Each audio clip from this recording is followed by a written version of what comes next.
Wait one second, make sure I'm recording. I should be recording now. Okay.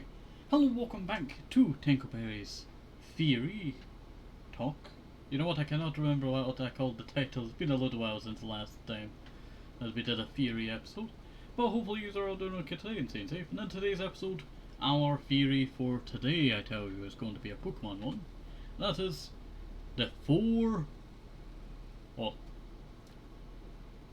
you know what, my brain's just fired there. Okay, so there is a mural in season 1, and Oak, Ash says to Professor Oak, like he saw that one, like oh, you could not seen that one, and that one turned out to be Ho-Ho. None of the birds that you see there. But our real thing that we're going to be talking about is Arcanine is considered kind of like a legendary Pokemon. It's Pokedex says legendary Pokemon in the original game.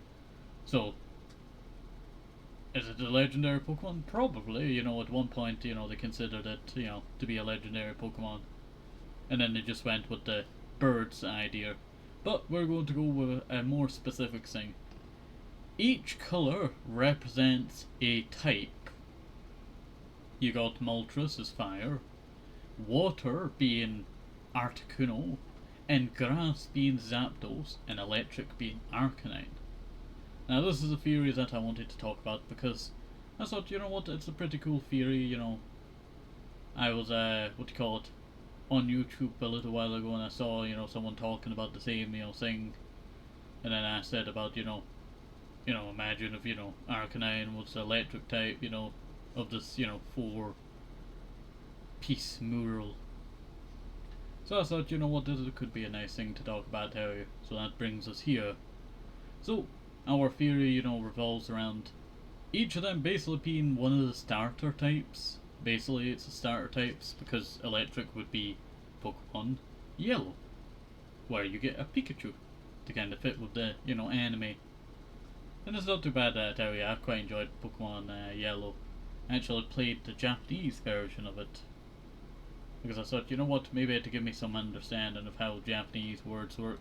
Didn't really, but I plan on one day maybe playing through it, and finally understanding it, But for now we're getting a bit off track, I tell you.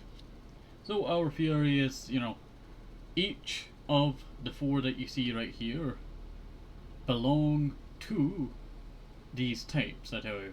That's originally what they had planned. That's why in the Pokedex it says Arcanine is a legendary Pokemon, where in fact it is not a legendary Pokemon. Now you can actually see this in the Pokemon Red. Actually I had to look up the mural. Wait one second. Pokemon Red Arcanine. There we go. Pokedex.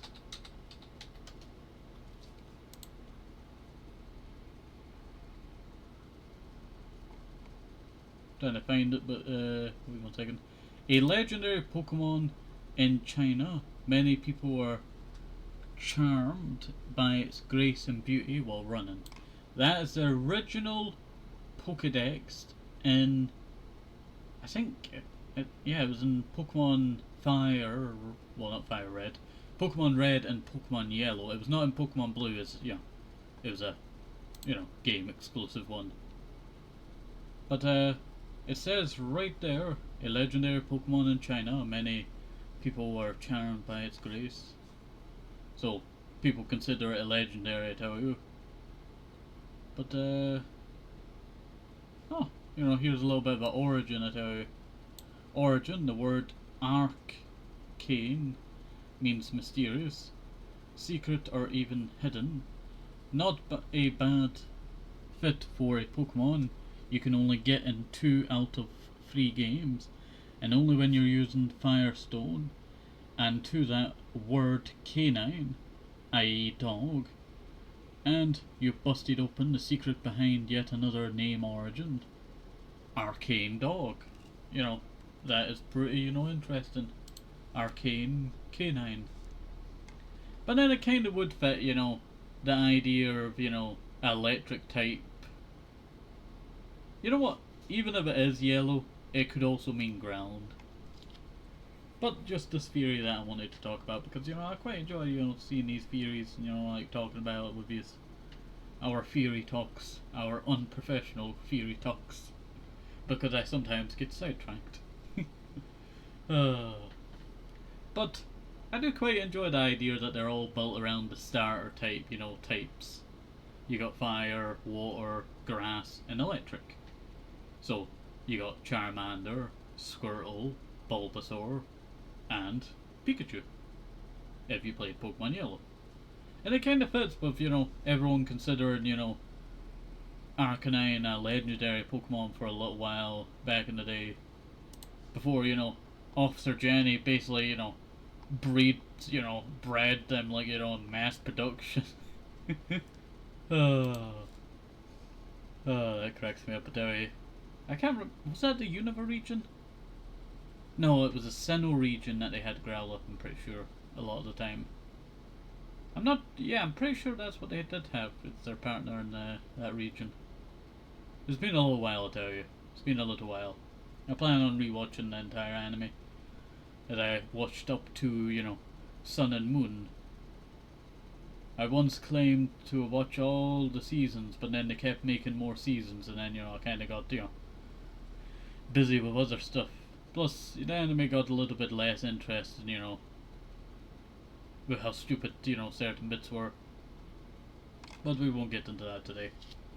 But I just wanted to talk about this, little theory of, the mural on the wall being, associated with each type of the starters, with each of these Pokemon, Moltres, Articuno, Zapdos, and a electric Arcanine.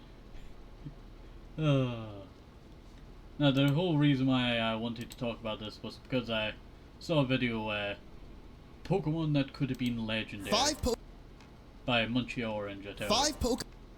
And I do not want to, open up the, audio of it. And my comment was, imagine if Zapdos was a grass bird and Arcanine electric type with a Mural in the original anime. And then someone called Ethan Bob 3069.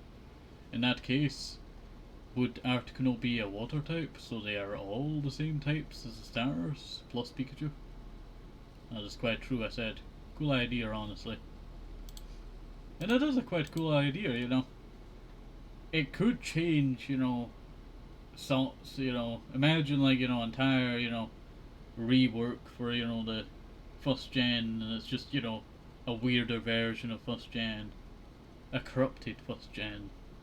Where, we got each of these each of these birds is, the types of the starters. I feel like that would be quite cool, I tell you. I cannot imagine. You know what? All I can just imagine is Zapdos being a ginormous bush. That is all I can imagine, like a Christmas tree kind of, Pokemon. That's exactly what it would look like, I tell you. With the look of, how the spike stuff goes and all that. It would literally just be a flying grass type Christmas tree, I tell you. And then we have a Moltres that would probably be just the same. Articuno would be water. I feel like the water design would be kind of like Suicune's, water design. But I do kind of see like a cool crystal water effect, on its wings being, quite interesting, I tell you. And then electric Arcanine. I kind of see that like if I was to look up Hoenn, Strike? I cannot remember its name. Electrike, that's it. No, I do not want to accept your... Yeah, Electrike. 309, Lightning Pokemon. Rakurai is the Japanese name. I kind of feel like that's what, Electrike kind of became in the third gen. It kind of just became, well, that would kind of make sense, They were remaking... Okay, so we had the first games, right? And then we had the second games. And then we kind of didn't really consider, Arcanine really a legendary at that time. But then we had the third gen. And it kind of makes sense that they reworked the electric Growlithe, kind of idea, the electric Arcanine idea, into electric. If you think about it, it's not that long in between the other games. You got Pokemon Blue and Red and Yellow, and then you got Pokemon Silver and Gold, and you got the third one, Crystal. That's it, Crystal. I almost totally forgot that there.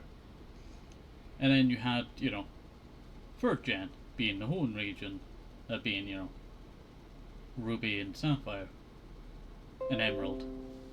Stupid Java, get out here. I'll update you soon, okay? But it does kind of, raise questions. When did, Pokemon Crystal? Okay, Pokemon Crystal came out in 2001 internationally, and came out in 2001. Well, 2000 in Japan. Pokemon Ruby came out in 2002. Not that long after Crystal. It kinda makes sense, I tell you. From the Game Boy to the GBA, that the idea would kinda just be, shelved and then reworked into electric, We're kinda just, unsolving the mystery, by just thinking. Well, that's how you have to, unsolve mysteries, I tell you, it's 5 AM, you gotta have to, give me some slack, I tell you. But hopefully you did enjoy talking about this theory. I just wanted to bring it up because I thought it would be a nice theory to talk about. Electric Arcanine, and then it being reworked into electric. It really just makes sense, that. They shelved the idea, and then a year later they used it for the Hoenn region. Not bad, I tell you, not bad at all. I still remember the first episode of the, third gen, when Ash met me and all that. Oh, good times. Still say I quite enjoyed the dynamic with Dawn. I think that's one of the best ones that they done. And then, for the Unova region, it's kind of just like a reset for, Ash becoming more kid-like, And finally, slowly starting to grow up again. Because, he was super, grown up kind of styled in, the Sinnoh region. And, he got grown up. And then, they de-grew him for, the Unova region. He was kind of like a kid again. But, that's how you do stuff, I tell you. That's how you do stuff. Alright, so hopefully you enjoyed this. Have a nice day, safe, help to simple. Good sources, think of the right ones, very important. And bye, see you, thanks for my bye, see you, bye bye.